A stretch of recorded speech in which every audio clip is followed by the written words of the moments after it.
Okay, so now we get to do some really fun stuff and actually light our scene, which is great. I will just do one boring thing before I get into that to kind of keep our scene clean. It's just one of those things that I think is really important once you start adding as many objects as we have in our scene currently. So the first thing that I'll do is just create a couple of nulls that we can drop all of these different objects into and kind of categorize them a bit. So I'll create one null. I'll call this lighting because we'll be adding lighting now.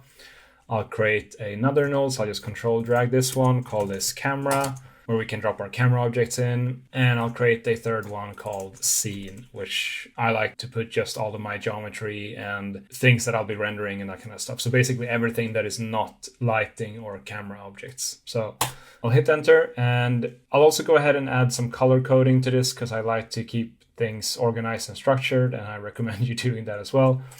But I'll select my lighting. I'll actually select all of these three. I'll expand this icon tab here. I'll set this to display color, and then we can kind of go through and edit them manually. So I'll set my light to custom, and I'll set this to a nice and bright yellow. I usually have my camera as a black color, like that. And I usually have my scene as a blue color. So something like that. Great. And something that's extremely important with all these three nulls is that we never move them. We basically never move them around. So we have them center in our scene at all times, just so nothing gets messed up. And one way to kind of stop anyone from changing any of the coordinates, we can add protection tags to these.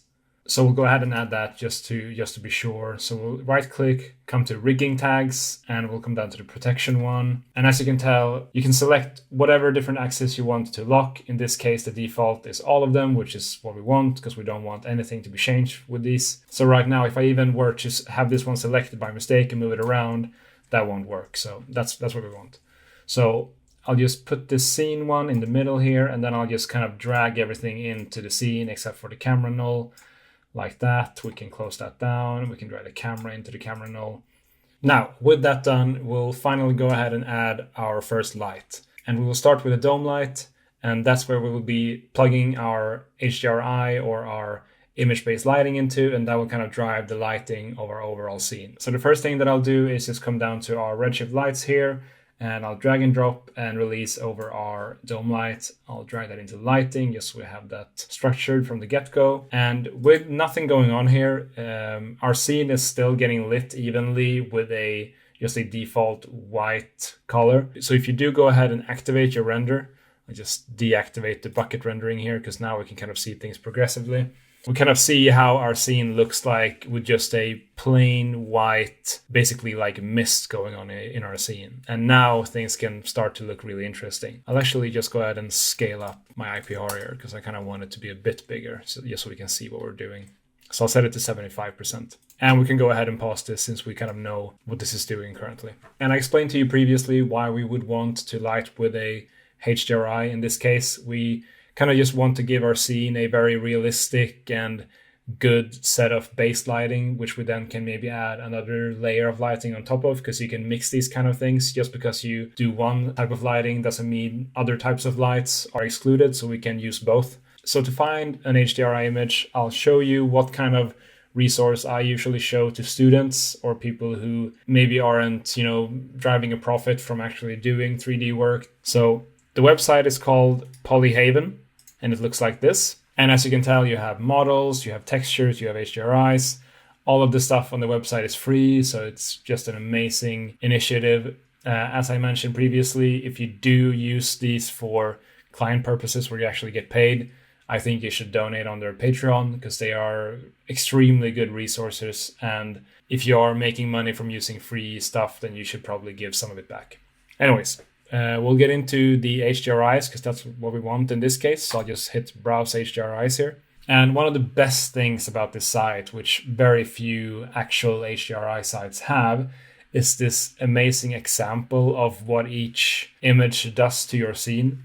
So for example, in both these cases, we have the suns visible in the scene, which means that you're going to get a really harsh shadow. We don't really want that in our case. I think we can use ourselves of a like indoor lighting setup like this one with a very soft shadow, but with a clear direction from the lighting to start with. And then we can add maybe, for example, a sunlight or something in Redshift just to give hard shadows if you want that. So since I know I want a indoor HDRI, I'll just come over here to the indoor category and I'll expand that. And I really enjoyed the lighting that you get from this one. You have a clear direction of lighting. So you have basically a really soft, even lighting going on, but you still have contrasting shadows here. And, you also have beautiful reflections, because we will have reflections in some of our materials. So it's just nice to kind of look at these kind of things. So I really enjoyed the big reflection that you're getting from the windows here. So with that, we can just go ahead and download this Brown Photo Studio 02 here. And I'll make sure that it's set to the EXR.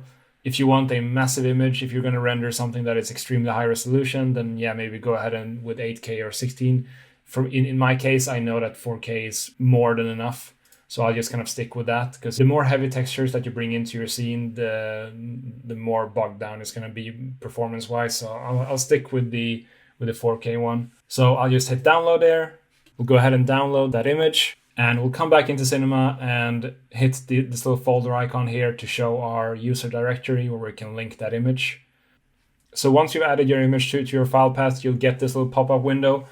We can hit yes here. This basically means that the image will be duplicated and put in a texture folder within your project directory. And I usually like to have all of the textures that I use within the project in this texture folder. So I usually always hit yes, because then I have a good idea of how many or what kind of textures I'm using. So I'll just go ahead and hit yes for this. And that basically means that it pops up into your project directory locally with no like file path attached to it or whatever. And if we actually hit this arrow here, we can kind of see the image loaded into our dome light. And obviously we want to view how this looks. So with this added, we'll go ahead and activate our IPR window. And this is where the real fun begins, because now we finally see our boring grayscale viewfinder design in, beautiful lighting. And, this is where the rewarding part comes in. This is always fun. And since we basically have this image projected in a circle, we can obviously rotate this around to see what the lighting direction does to our scene. So I'll just go ahead and play with this rotation age until we find something that we're happy with.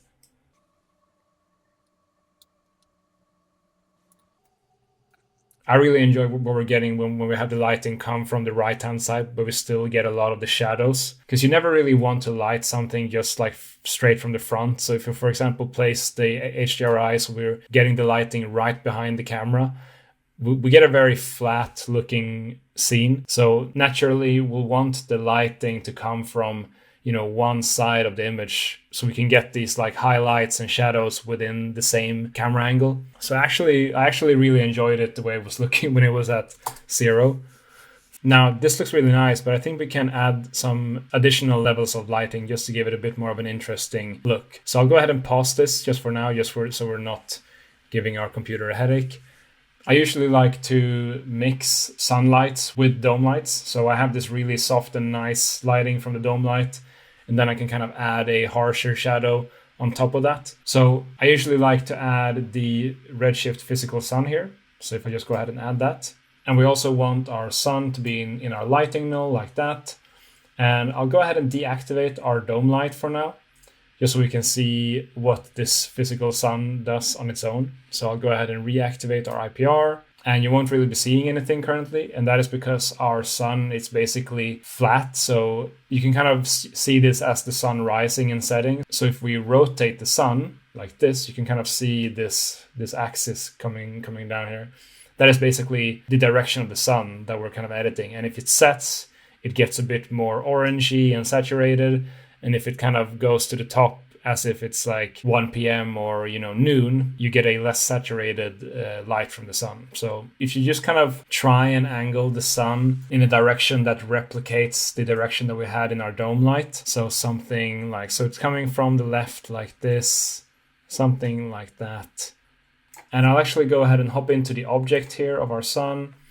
I'll set the saturation to 0 because I don't want any form of saturation coming from the sun. I just want a plain white light coming from it. And even though these harsh shadows are good and all, I do think that we can soften them up just a bit. So if we come to details here, We can see the shadow tab here, and here we can change the softness of the shadow. So I'll just set that to around maybe 10 or 15. So I'm kind of looking at the shadows that we're getting here beneath her eyes and like beneath these strings here. So I'll maybe set that to even 15 because I want it to be a bit softer, but just give it some kind of definition.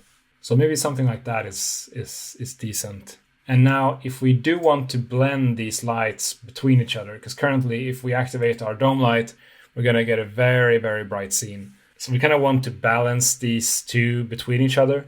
And that usually means, at least in my case, that I'll want to lower the intensity of the sun because I just want the sun to give it some slight definition with the shadows. So I want the main light to be for the dome. So I'll just set the sunlight to 0.25, something like that. So if we switch between these two now, obviously the sun is a lot darker, but with the sun you don't have any additional things. Like with our dome, we have an entire room that lights everything from every single angle. But with our sun, it's just one light source from one direction. And with our dome light only activated, we have very, very soft shadows with no real definition and stuff. But if we activate both of them, you kind of get the best of both worlds. And if I, for example, want to rotate this dome light around and kind of play with it, I can actually drop the physical sun into our dome light. So we have that as a child of the dome light. And then I can kind of just focus on rotating the dome light. And since the sun has kind of a roughly the same angle on it, we'll maintain the look that we set originally. Because if, for example, the sun was rotated the opposite direction of our dome light, you would get a very weird lighting. So you obviously want the sun and the dome to be rotated in the same kind of direction. But when I have the sun dropped into our dome light, I can just kind of go ahead and rotate the dome light around and see what kind of definition I'm liking with our scene. And obviously we can change all of these things once we get into texturing, because that will affect a lot of the look of our scene. But I'll just kind of set something at a rough point where I'm happy with for now. And I'm kind of just trying to look for contrast in my image currently. I don't want, as I said, a completely flatly lit image like this. Dark parts of the image shouldn't be considered something bad. For highlights to stand out, you need shadows. So obviously I want some shadowy parts, but I also want a nicely lit image. So something like -4 in my rotation H works for me. I'm kind of getting some shadows cast from my hair on my sleeve. I'm getting some nice definition in our plants here. I wonder also if maybe we can move our plant here closer to the sword, just so we can get some shadows from the sword being cast on the plant. So I'll just go ahead and expand our scene here, select this grass patch, change our move tool, and just kind of try and move that just a bit closer to the sword. And then you can kind of see what this is doing with our rendered image here. So not as close, so it's intersecting with the sword, but almost. It's a lot closer. So something like this. So now we're getting some nice definition here. We're getting a feel as if the sword is actually integrated into our scene with our environment. So that's great. I also love the kind of shadows that you get from the grass here being cast on the sword. So that's really good. Maybe we can even lower our sun, because currently our sun it's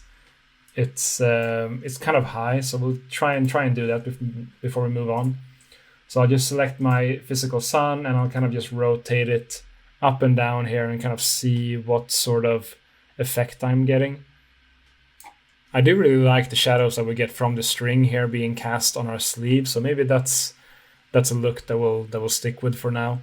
As I said, if we do want to change things up once we are in texturing or adding materials and colors, we are totally free to do so. This is not something that's locked in. This is just for us to get to a nice stage before we get into any of the materials. And one more last thing before we move on. If you are experiencing your render being extremely slow, I'm just going to pause this for now.